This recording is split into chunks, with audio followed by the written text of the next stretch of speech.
Vocês já repararam o que está acontecendo com os institutos de pesquisa no Brasil? É muito curioso, né? Eles estão todos sendo questionados, é verdade. Por quê? Porque eles tendem para a esquerda absurdamente. Aí qual que é a estratégia que eles estão usando agora? Todos eles têm feito isso, você pode reparar. Eles lançam primeiro uma pesquisa dizendo o dado positivo para o bolsonarismo, o lado ruim do Lula. Né? E aí, ou seja, essa daqui, é que lançou aqui, olha só. Lula entra no ano da eleição reprovado por 57%, diz o Poder Data. Então a gente já sabe que o Poder Data fez uma pesquisa recentemente. Eles não mediram só isso aqui não, eles mediram um monte de coisa. Mas primeiro, eles liberam a informação que é positiva para o Bolsonaro e ruim para o Lula. Por quê? Porque aí o pessoal comenta e acha que é legal que o Lula está desaprovado. Aí amanhã, ou depois de amanhã, eles vão lançar o resto da pesquisa dizendo que não, que Lula ganha de todos os cenários, Lula ganha do Flávio, Lula ganha do Tarcísio, Lula ganha de todo mundo, Lula é foda, Lula é lindo, Lula é bonito, tem coxas grossas e costas musculosas na praia e não sei o que lá, né? Aí fazem a propaganda deles do Lula, né? Mas não tem problema, porque a gente trata as coisas de acordo com cada coisa. A gente sabe que isso daqui também está tendencioso a favor do Lula. É, exatamente. Esse 57% aqui é pouco. Deve ser maior ainda a desaprovação do Lula no final das contas. O Poder 360, como todos os institutos de pesquisa, tendenciona a ajudar o Lula. E esse truquezinho deles de ficar lançando primeiro as notícias positivas para a direita e depois falar as negativas para a direita, não vai resolver o problema deles, né? Isso daqui é bem preocupante para o Lula, porque mesmo essa pesquisa roubando, ajudando o Lula pra caramba aqui, mostra alguns efeitos importantes. O primeiro, o fim do efeito Canadá do Lula, né? O Lula estava ajudando lá pelo negócio das tarifas do Trump e coisa e tal.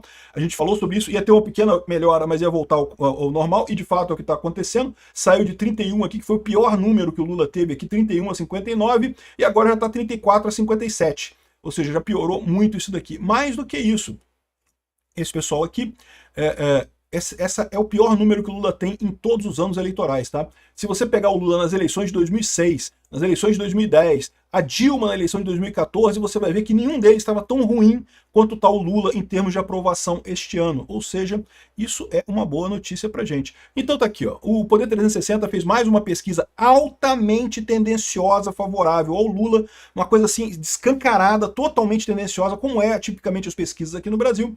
Mas, para enganar a gente, para fingir que tá enganando a gente, eles estão lançando o lado ruim pro Lula aqui primeiro, né? Aí, então tá aqui, ó, o Lula foi reprovado por 57%. O problema é que é realmente ruim mesmo. Veja, mesmo eles roubando na pesquisa deles, eles não conseguem melhorar muito a situação do Lula, né? E aqui, ó, o presidente Lula entra no ano de eleição desaprovado por 57% dos brasileiros, que dizem aprovar o desempenho pessoal do petista, só 34% aprovam o petista, né? E isso é um problema pro Lula, tá? Por quê? Porque significa que o povo brasileiro não gosta do Lula, né? Eu falo para vocês, o Lula venceu a eleição porque prometeu uma coalizão ampla, né? Não, porque temos que tirar o Bolsonaro, mas vamos fazer um governo moderado. E não, entrou aqui enfiando o pé na jaca, não comunismo para tudo, vamos botar todas as reformas comunistas, trazer o sindicato de volta, temos que dar um jeito de ajudar os amigos, dar dinheiro para artista inútil, né? Para gente metida a ser artista, né? Porque não é artista de verdade não precisa de dinheiro do governo, né? Gente que é metida artista que precisa, artista de verdade tem público, não precisa de dinheiro do governo, né? Enfim, e aí, olha que coisa curiosa, repara como é que o problema do governo é esse, né? Porque naquela época eles tinham esse pouco de vantagem aqui, porque eles ainda tinham a informação centralizada, agora não tem mais. Aí começa a ter esse problema aqui. Olha só essa coisa aqui, ó. Pesquisa que mostra Flávio à frente de Lula no segundo turno é divulgada por empresa mexicana sem registro no TSE. Não pode. Só a gente que pode enganar com pesquisa aqui. A gente que fabrica as pesquisas aqui no Brasil não pode trazer empresa de fora para fazer pesquisa aqui no Brasil, não, né? E de que pesquisa que eles estão falando? Eles estão falando dessa pesquisa aqui, ó. A Áltica. É um instituto espanhol que faz pesquisas em toda a América Latina. E aí fez uma pesquisa aqui no primeiro turno, o Lula fica na frente do Flávio, por pouquinha diferença, mas no segundo turno o Flávio fica na frente do Lula, 48% a 47%. Não pode, isso quebra a nossa narrativa. Tem que preservar a narrativa, proíbe TSE, briga com eles, TSE. Não pode, né? Tá a pesquisa da Ática aqui, ó, tá o link aqui, quem quiser ver. Tá em espanhol, mas espanhol é fácil de entender, né? O pessoal que lê português entende espanhol.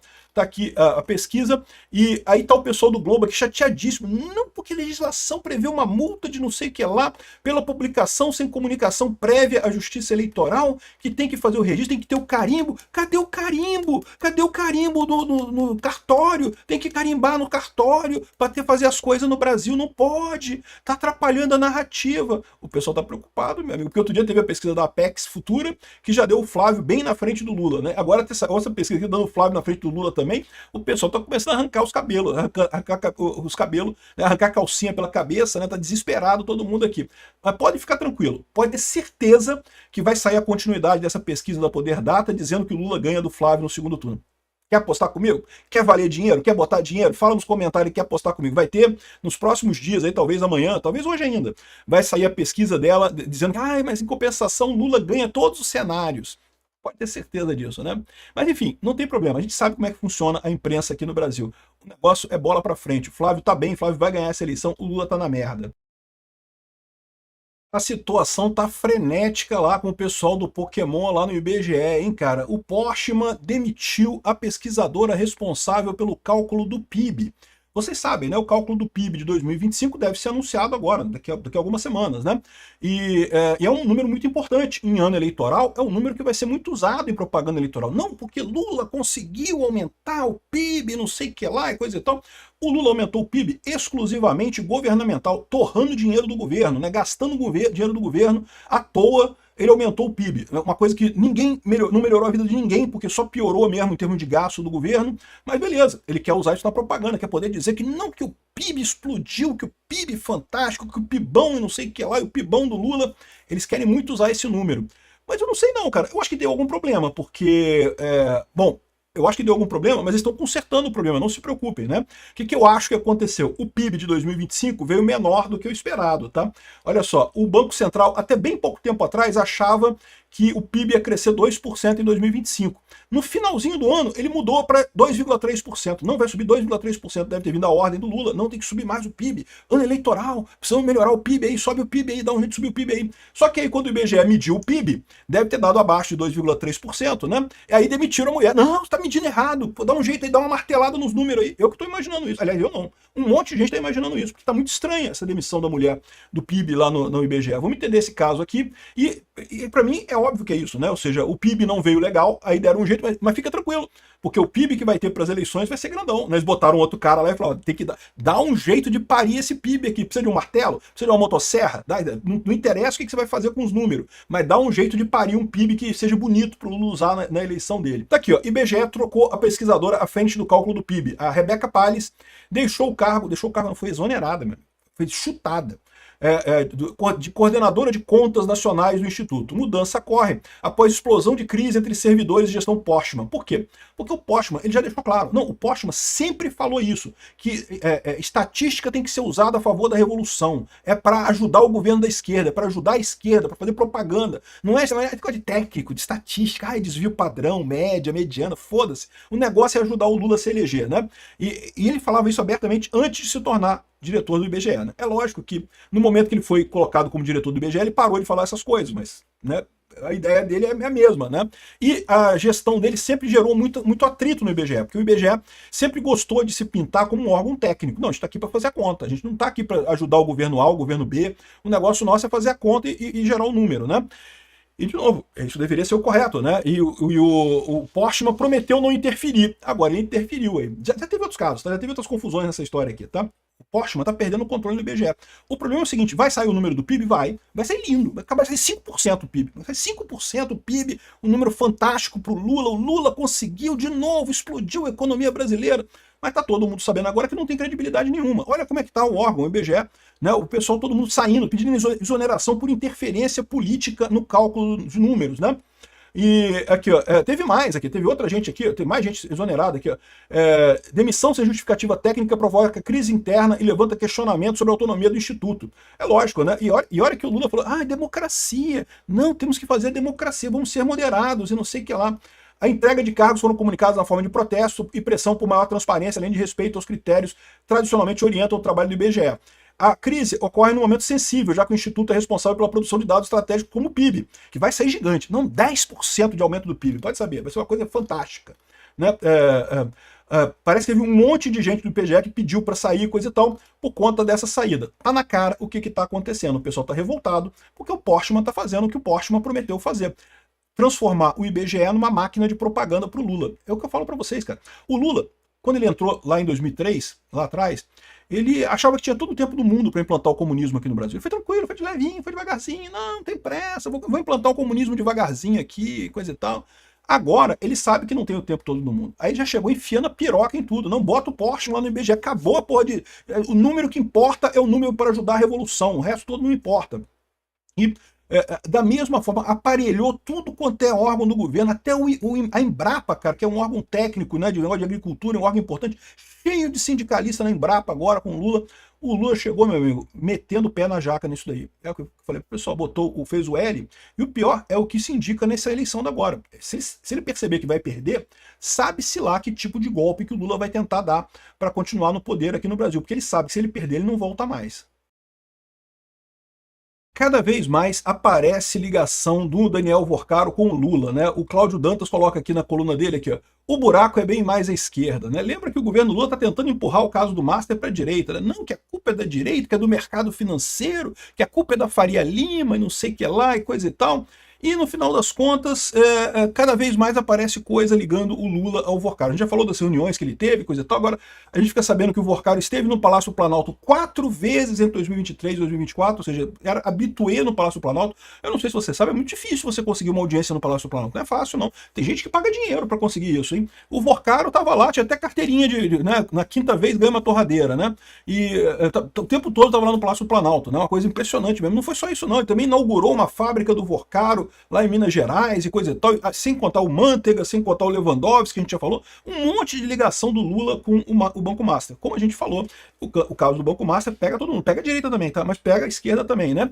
Aí começa a ficar uma outra dúvida nessa história, né? Eu vou falar sobre esses casos aqui, sobre a fábrica do Worcaro, sobre esses encontros no Planalto e coisa e tal, mas quero falar um outro ponto aqui, que você pode pensar assim, mas peraí, Peter, se o Worcaro tá ligado ao Lula, por que o Lula deixou quebrar? Né? Porque deixaram quebrar. O Galípolo é pau mandado do Lula. Né? Se fosse o caso, já estava tudo encaminhado, para pensar. Né? Já estava tudo encaminhado para o BRB comprar o Banco Master e resolver o problema sem quebradeira. Né? Assim, e de novo, ia ser terrível para os contribuintes de Brasília. Né? O DF ia ficar todo encrencado com essa história. Ia ter que pagar uma grana nessa história toda. Mas, né, em princípio, livrava-se do problema. Não haveria o escândalo do Master. Ia ser só mais um custo para os contribuintes pagar. Vamos combinar, político nenhum perde sono com o negócio de os contribuintes vão ter que pagar mais dinheiro. Né? Não estou nem aí para isso. Né? Então, por que o Lula deixou quebrar o Banco Master? E bom, tem algumas hipóteses nessa história, tá? Vamos tentar entender aqui, porque eu vou apresentar para vocês aqui algumas hipóteses aqui e vou dizer qual que eu acho. Pois bem, o Cláudio Dantas traz aqui na coluna dele, falando sobre cada vez mais você descobre-se coisas, né, ligando o Banco Master ao governo Lula. Aqui. O Lula está ferrado. A imprensa descobriu que ele se reuniu secretamente com Daniel Worcaro, ciceroneado pelos petistas Guido Mantega e Augusto Lima. Lembra que Augusto Lima é uma figura-chave nessa história.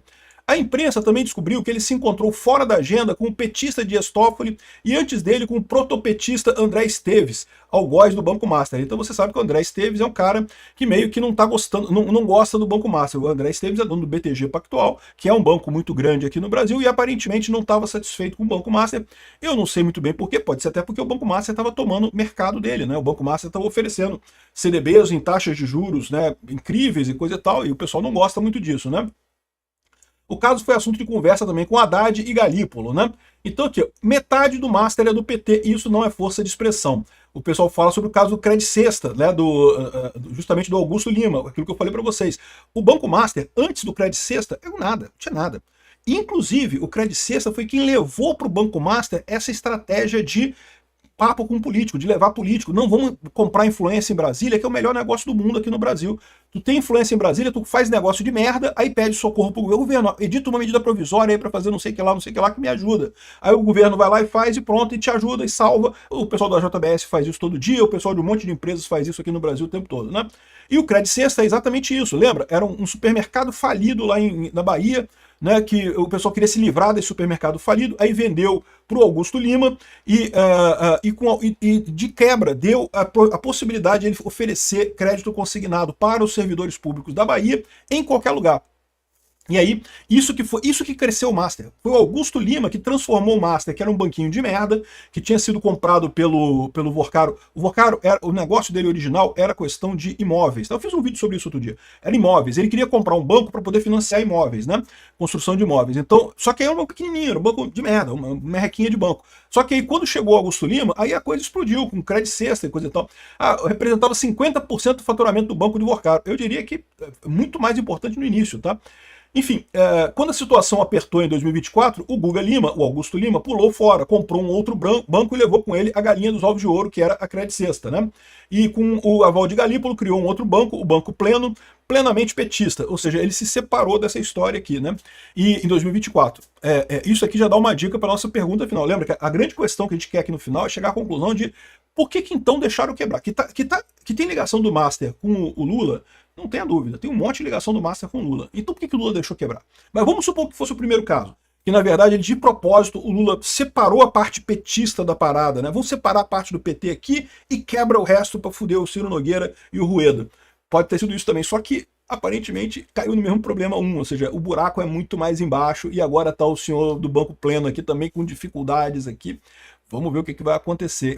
O fato é, não tem mais jeito. O Lula tá nesse buraco junto com o pessoal do Banco Master, lindamente, não tem como o Lula se livrar do Master. E é por isso que o Lula tá tentando jogar esse problema pro STF, jogar pro Toffoli, pro Alexandre de Moraes, para qualquer outra pessoa aí. Eu não tenho nada a ver com isso. A dúvida que fica é, quem é que vai ganhar essa parada? Eu não sei não. Qualquer um que perder, para mim tá bom. Torço pros dois lados perder. A Polícia Federal vai iniciar uma investigação sobre os ataques virtuais ao Banco Central, né? Os influencers que teriam recebido dinheiro do Vorcaro para falar bem do Banco Master, para criticar o Banco Central, para tentar desliquidar o Banco Master. Vocês lembram desse caso, né? Foi no final do ano passado, saiu a informação de que o pessoal do Banco Master estaria oferecendo para influenciadores uma proposta de você criticar a decisão do Banco Central, dizer que o Banco Central foi muito precipitado ao liquidar o Banco Master, esse papo todo. E a gente viu um monte de influenciadores, de fato, fazendo esse tipo de coisa, né? Mas teve influenciador que não aceitou. Não só não aceitou, como botou a boca no trombone, mostrou ele, olha só, aqui, ó, tentaram me comprar aqui, eu não quis vender, né? O que é uma coisa muito positiva. Agora, o que me chama a atenção nessa história aqui é qual é o crime nesse caso? Porque a verdade é a seguinte, tá? Não tem crime aqui. Até onde eu sei, não tem crime aqui. Eu tenho certeza que o pessoal da Polícia Federal é extremamente criativo, eles vão dar um jeito de inventar um crime qualquer aqui, de atachar esse troço em alguma coisa. Mas a verdade é que não tem crime aqui, porque não tem crime de fazer fake news. Eles estão dizendo aqui, o negócio é que não, porque uma campanha difamatória envolvendo ações virtuais e não sei o que lá. De novo, para você ter um crime, tem que ter a tipificação, né? O direito penal é muito rígido em dizer que você não pode ter a alegoria, comparação, né? Como se fosse. Não, tem que ter o crime tipificado exatamente do jeito que está falando ali. E a verdade é que não tem esse crime. Não existe crime nisso, né? De novo, eu não estou defendendo o pessoal que fez isso, não, tá? Eu acho que é um erro, não deveria se fazer esse tipo de coisa. O que eu estou dizendo só é que não tem um crime, isso não é crime, né? É errado, é antiético, mas todo mundo sabe que lei e ser certo e errado não quer dizer nada, né? Lei é uma invenção de estatal aí para dizer se as coisas estão certas ou estão erradas, né? As coisas estão certas ou estão erradas, independente do que o Estado diz. Mas para o Estado estar investigando alguma coisa, tinha que ter um crime tipificado, e não tem. Por que eles estão fazendo isso? Então, o que eles vão investigar nessa história aqui? Então tá aqui, ó. O Toffoli autorizou o inquérito da Polícia Federal para apurar ataques virtuais ao Banco Central. E a primeira coisa, mesmo essa campanha de influenciadores que supostamente iria criticar o Banco Central por dizer que foi muito precipitada a liquidação do Banco Master e coisa e tal, eu fico me perguntando, ué, você não pode criticar o Banco Central? Não seria uma... Assim, de novo, eu acho um absurdo o pessoal que aceitou dinheiro para falar mentira ou falar alguma coisa. Mas as pessoas podem ter a sua opinião por conta delas mesmas, podem ter achado, podem ter olhado o negócio, não, realmente foi precipitado, não sei o que lá, podem ter achado, podem ter chegado a essa conclusão, né, e criticado o Banco Central. E dizer que o Banco Central pode ter sido precipitado em liquidar o Banco Master, uma crítica válida. Ninguém está dizendo que é uma coisa impossível de acontecer. Eu não acho que foi. Como eu falei para vocês, eu acompanho esse caso do Banco Master desde 2024, fiz vários vídeos sobre o caso do Banco Master muito antes da coisa explodir, de virar essa febre aí de acusações e coisa e tal. Então, a minha visão é que o Banco Master já estava mal lá em 2024. Se teve alguma coisa, eu acho que foi o Banco Central que demorou para agir, tinha que ter agido antes, né? Mas não é isso que está acontecendo. As pessoas estão dizendo que o Banco Central, enquanto entidade de fiscalização, teria sido rápida demais, ou teria sido lenta demais, não sei. Estão criticando o Banco Central. Isso, cara, criticar o Banco Central não é atacar o Banco Central. Por que estão falando aqui de apurar ataques virtuais, né?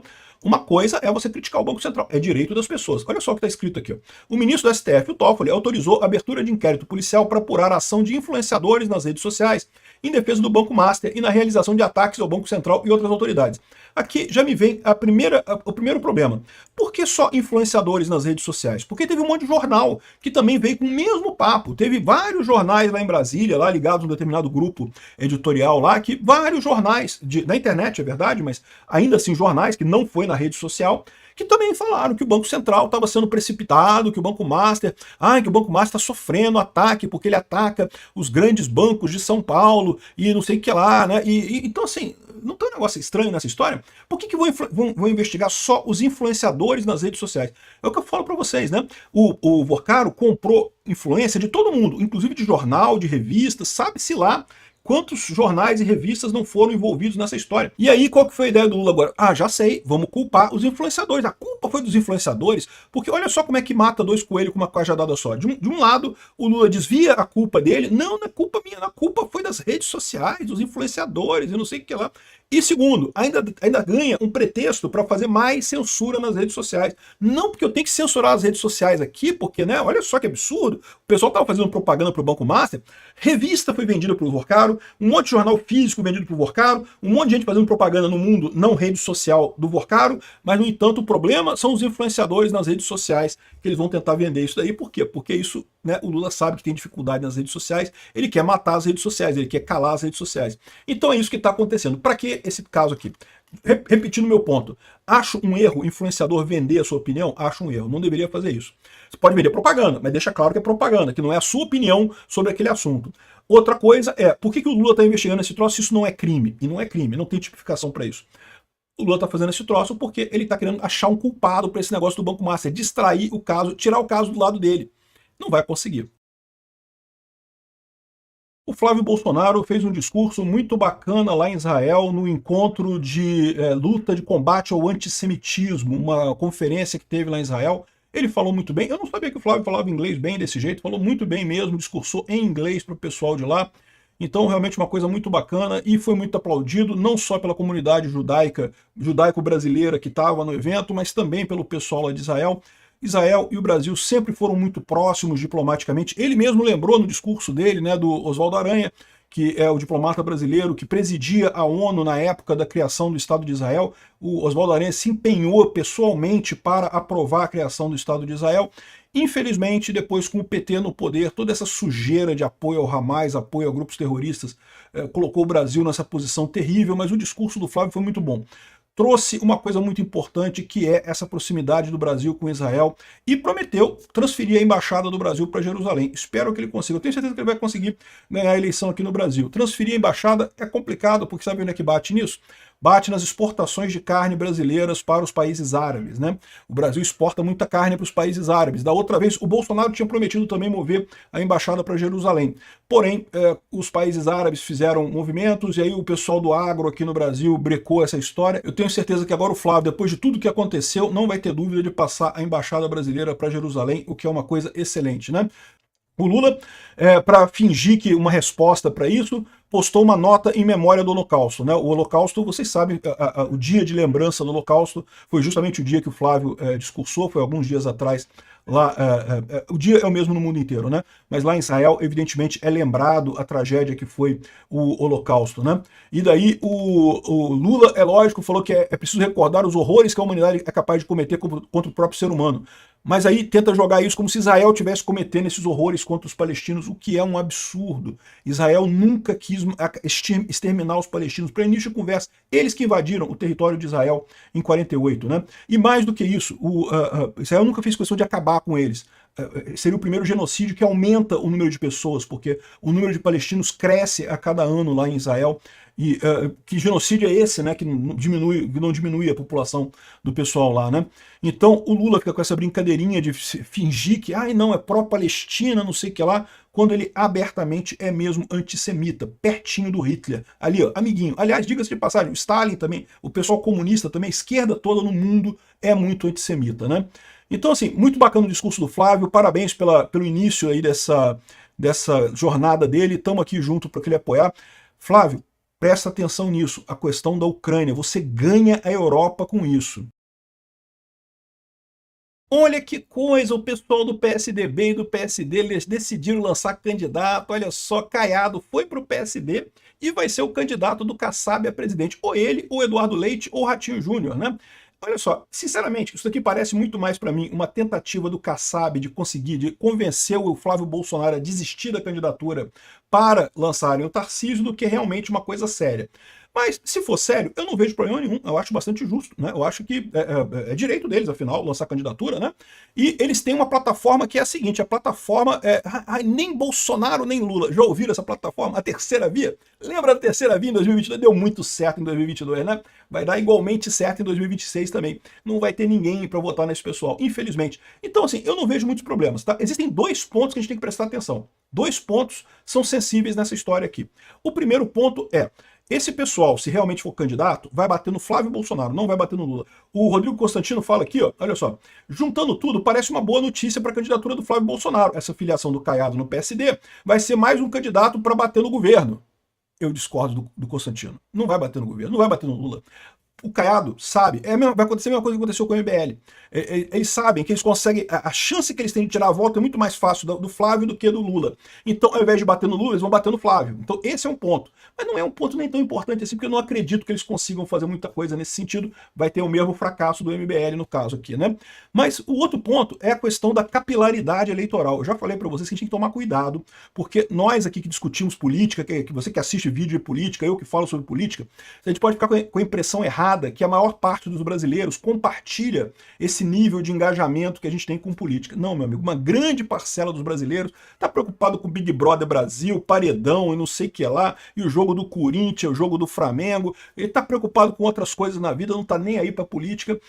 Para essas pessoas, é importante ter a figura do cabo eleitoral, ter estrutura partidária para ir lá no dia da eleição e chamar o cara, vamos lá, fulano, vamos lá votar, e não sei o que lá, ou até dar um dinheiro pro cara, né? Sabe como é que é? Isso existe, cara, isso acontece, né?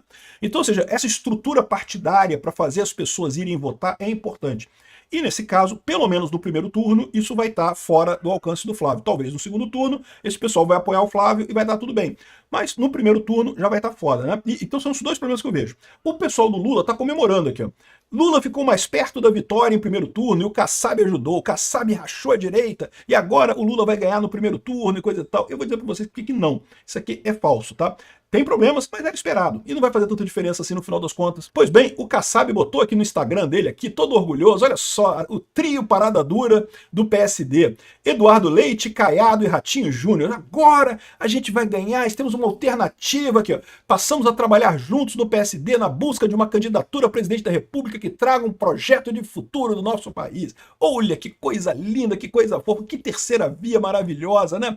Aqui, ó, tá o pessoal aqui, ó. A filiação de Caiado é um fato político importante, cria um núcleo forte no centro do espectro ideológico, o pessoal que não está em cima do muro, os três mosqueteiros da centro-esquerda, olha que coisa. Tem um rapaz falando aqui, não, porque nós temos um projeto para o Brasil, não tem compromisso para salvar o STF, não tem compromisso para livrar Bolsonaro, não tem compromisso para prolongar Lula, exatamente, não tem compromisso com porra nenhuma. O projeto do Brasil, eles encherem o rabo de dinheiro mesmo, né? Ou seja, essa é a história no final das contas, né? Aqui, ó. O Caiado e o Flávio Bolsonaro discutiram a ida para o PSDB e a estratégia de pulverizar candidaturas em 2026.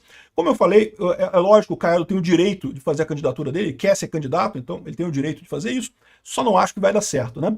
Mas o mais engraçado é o pessoal dizendo aqui, não, porque agora vai, agora temos um projeto de país, um projeto de Brasil, que não tem compromisso com Bolsonaro, que não tem compromisso com Lula, terceira via, Eu vou te falar uma coisa, esse pessoal tá furrido. Olha essa história aqui, já nasce com 18% dos votos válidos. Ô, meu amigo Roberto, eu não vi isso nas pesquisas não, cara. Ah, mas está somando os votos do Ronaldo Caiado para governador de Goiás, da Raquel Lira para governadora de Pernambuco, do Eduardo Leite para governador do Rio Grande do Sul, do sei que lá para governador de Minas Gerais, do Ratinho para governador do Paraná e o Eduardo Paes para governador do Rio de Janeiro. Somou isso tudo, 18% dos votos. E o problema é que não é assim que funciona, né? Esses votos o pessoal teve nos estados, né? E não quer dizer que vai ser o voto para presidente, vai ser nesse pessoal. Se você pegar a votação, as pesquisas de opinião, tá bem longe de 18%, tá muito longe mesmo, viu? Então é isso daí. O pessoal tá chorando porque não quiseram o Tarcísio, estão querendo botar o candidato deles para disputar com o Flávio Bolsonaro, porque o Tarcísio, olha só o que eu falo para vocês, tinha gente acusando o Tarcísio, não porque o Tarcísio traidor, não, o Tarcísio deixou muito claro, ele só ia candidatar se fosse com o apoio do Bolsonaro. O Bolsonaro não quer, beleza, ele vai candidatar à reeleição em São Paulo e ponto final, e acabou. O Kassab quer outra coisa? O Kassab quer outra coisa, o Kassab quer o candidato dele. Mas o Kassab é o Kassab, pô. O Tarcísio é o Tarcísio, o Kassab é Kassab, são coisas diferentes. O Tarcísio está mostrando que é fiel ao Bolsonaro, que iria para ajudar o Bolsonaro. Se não é isso, né, vai ser o Flávio Bolsonaro mesmo e ponto, acabou. Então, vamos ver o que vai acontecer aqui. Tá muito engraçado, tá aqui o Kassab falando, não, porque agora nós vamos ter um candidato, não sei o que lá. Aqui, ó, olha como é que já estão batendo no Flávio. Já começaram a bater no Flávio aqui. Não, porque o gesto de Flávio ao centro é um blefe, é um balão de ensaio, é um teste. O Flávio é o radical, ele não quer o centro e não sei o que lá e coisa e tal. Já estão batendo no Flávio. Vou bater no Flávio, não tem problema. Não vai fazer diferença no final das contas, né? Esse pessoal parece que nunca estudou matemática, não sabe quem é John Nash, não estudou o equilíbrio de Nash e vão ficar chupando o dedo para sempre nessa posição deles, né? Enfim, olha só, eu não tenho nada contra o Caiado, não tenho nada contra nenhum deles. Lamento, porque eles vão bater no Flávio Bolsonaro. Infelizmente é isso que vai acontecer. Mas no final das contas, não acho que vai fazer diferença no final. Ressurgiu recentemente na internet a discussão sobre os death bonds, os títulos da morte, né? Esse mercado da morte, isso chegou a acontecer, foi muito forte em 2009 até 2013, mais ou menos. Mas aí o pessoal percebeu que isso dá merda, então essa coisa sumiu da internet. Embora estejam falando aqui, ó, apostas descentralizadas preocupam políticos e governos, né? Os death bonds original surgiram da internet. Mas tem gente dizendo que algumas casas de aposta já estão fazendo apostas em morte. E qual que é o problema disso? Eu vou falar para vocês qual que eu acho que é o problema moral disso, né? Do ponto de vista ético, não há problema, embora seja uma coisa meio absurda, né? Mas do ponto de vista moral, há um problema sim. Por quê? Porque uma pessoa rica consegue facilmente eliminar qualquer pessoa que ela não goste. Então isso é um problema, né? O que é o Death Bond, né? Eu vou contar a história original que aconteceu lá em 2009. Surgiram sites na Deep Web em que você podia dar um prêmio para quem matasse uma pessoa. Então, você ia lá no site, uma espécie de vaquinha. Imagina uma vaquinha, em que uma vaquinha destinada à pessoa que matar uma outra pessoa. Então você ia lá nessa vaquinha e você botava dinheiro ali, e aí algumas vaquinhas chegaram a acumular um bom dinheiro. Por exemplo, teve uma vaquinha para matar o Obama que chegou a ter 146 mil bitcoins. Um bom dinheiro, né? Nunca foi usada, nunca foi reclamada, não se sabe o que aconteceu com isso. Muito provavelmente o FBI investigou esse negócio e acabou identificando as pessoas por trás disso, a coisa morreu. De novo, eu não estou defendendo isso. Isso é ruim, isso é errado, isso é moralmente errado pelos motivos que eu expliquei, né? Pode parecer uma coisa muito interessante, pô, eu topava dar um dinheirinho para matarem o Lula, né? Mas para pensar o absurdo que seria isso, né? Primeiro, que você seria cúmplice dessa morte. Segundo, que se valer isso, vai valer para todo mundo, meu amigo, vai valer até para você. E, né, para você ter gente, ter amigo seu aí que não gosta de você botar um prêmio na sua cabeça, mais do que isso, uma pessoa que tenha muito dinheiro pode resolver eliminar um monte de gente que não gosta, né? Então, na prática, isso não é uma boa ideia no final das contas, mas isso está ressurgindo agora através das casas de aposta. Sites de aposta, inclusive, que apostam na morte de pessoas. Não, o Polymarket não faz isso. O Polymarket, pode procurar aqui, não tem aposta na morte de pessoas, exatamente por causa disso. Porque o pessoal saberia que isso poderia ser usado como uma espécie de mercado de assassinatos. Né? O Cauchy também. Você não vai encontrar nenhuma aposta aqui na morte de pessoas aqui no Cauchy. Por que isso? Porque, de novo, seria uma situação de mercado de morte. Vamos supor, eu sou um cara que quero matar alguém, né? E eu quero pegar esse prêmio. Como é que eu faria isso? Um monte de gente apostaria na não morte da pessoa, tá? Aí eu que sou o assassino, que vou lá matar o cara, eu aposto que o cara vai morrer no dia que eu vou matar ele. E daí eu vou lá e mato ele, e aí eu ganho a bolada toda, né? Não é isso uma aposta? Então, né? Então esse é o ponto no final das contas. Uma aposta vira a mesma coisa que esse mercado aqui, sendo que de certa forma, é até mais fácil de você garantir que vai receber o dinheiro. Por quê? Porque quando você apostar, né, você vai estar botando um dinheirinho ali apostando na morte da pessoa, um dinheiro pequeno, mas como vai ter um multiplicador enorme, você vai estar ganhando uma grana enorme pela morte daquela pessoa na data que você combinou ali de matar a pessoa ali, segundo a casa de aposta, né? Aqui, ó. O pessoal falou aqui, o Jim Bell, um famoso criptoanarquista, descrito pela revista Wired como um dos ensaístas mais famosos da internet, escreveu em 1997 um artigo de 10 partes intitulado Política de Assassinato, sobre o surgimento de mercado de mortes descentralizadas, né? Uma organização podia ser criada para anunciar legalmente que concederia um prêmio em dinheiro para alguém que previu corretamente a morte de uma pessoa numa lista de violadores de direitos, geralmente funcionários do governo ou nomeados, né? Para o criptoanarquista, esses mercados tornarão estados nacionais inviáveis e formarão a base para um novo direito e uma nova justiça privada. E aí que eu falo para vocês, isso é um problema, porque não existe justiça sem uma terceira parte. Não precisa ser o governo. Pode ser uma arbitragem por uma empresa terceira, por um tribunal privado, por um ente diferente, mas achar que você consegue fazer autotutela nunca dá certo. Autotutela, eu falei sobre isso no meu vídeo sobre o erro na ética argumentativa, né? Para Bell, essas ideias têm o potencial de eliminar a corrupção do governo, destituir líderes déspotas e intimidar qualquer figura pública que apoie ou incentive a remoção de direitos básicos dos indivíduos. É verdade, mas tem também um outro lado disso aí. Por quê? Permite que uma pessoa muito rica coloque um prêmio na cabeça de qualquer opositor dela. Né? Permite que um partido como o PT, que rouba dinheiro pra caramba, bote um prêmio na cabeça de qualquer pessoa da direita que ele ache que pode ser um risco. Né? Sei lá, ó, dá uma facada no Bolsonaro que eu te dou um dinheiro, né? Contrata uns advogados e não sei o que lá. Né? Ou seja, você cria também esse outro lado da situação. Então, eu não gosto dessa ideia de mercados da morte. Não acho que seja válida. Não façam isso, meninos. É crime no Brasil, tá? Você está sendo copartícipe desse assassinato se isso acontecer. Mas a verdade é que isso existe já, tá? Isso existe.